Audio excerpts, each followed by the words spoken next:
Almost all of us rely on our vehicles, whether it's to get to work, take the kids to school, or grocery shopping. But when a breakdown happens and repair is needed, it's almost a major disruption to our lives. But what about if that part you need isn't available? And if they don't have it, they don't have it. That's really hard to hear on our side of the phone, that I got to figure out another way around.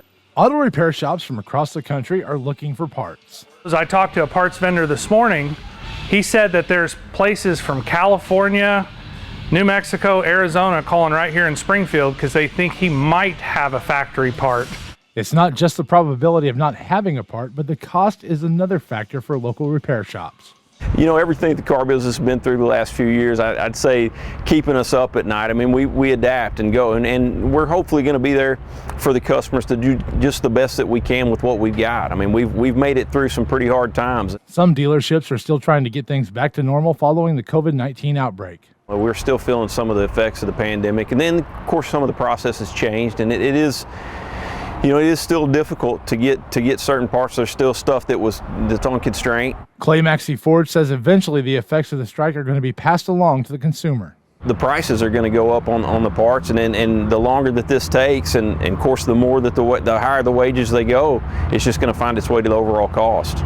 For the nearly 60-year-old parts department at Maxey Ford, we loaded up on parts in our parts department. We've got the normal maintenance items, the high volume items we have tried to stock up on. For the customers, this again, we'll probably see some trade-in values go up. There will be some gain out of this for the consumer. However, the products, the new cars, are probably going to increase again. For Atwood, local repair shops are working together to make it through this.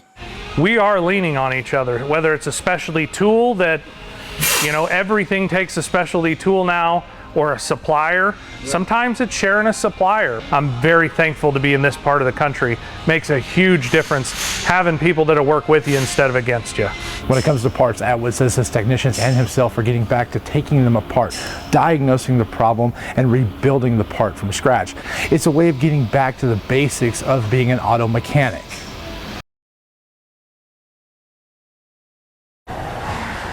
At Sharonville, we got about 300 members that are going to be laid off this week. And that number could increase if the strike continues at Kentucky Truck. If they continue to stay down, this could increase at our plant. That is the sobering reality UAW Local 863 President Todd Hunter shared with me. More than a third of Ford's 57,000 UAW members are feeling the effects of this strike. About 17,000 are on the picket lines. Another 2,500 have been laid off. You know, we gave up concessions. We gave up cost of living. We gave up wages for years that we didn't get raises.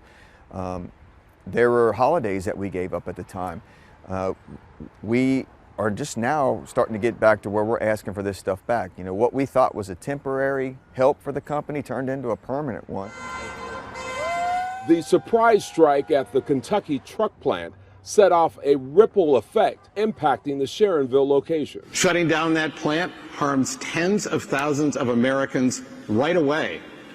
Workers, suppliers, and dealers alike. The seriousness of the moment underscored by a rare statement by Ford Executive Chairman Bill Ford, pleading with union members and leaders to work with the company instead of against it, he said, to reach a tentative agreement. The UAW leaders have called us the enemy in these negotiations, but I will never consider our employees as enemies. We want Ford Motor Company to be successful, but we also want them to come to the table with a fair offer. We hope soon that we have a tentative agreement that we can all be proud of.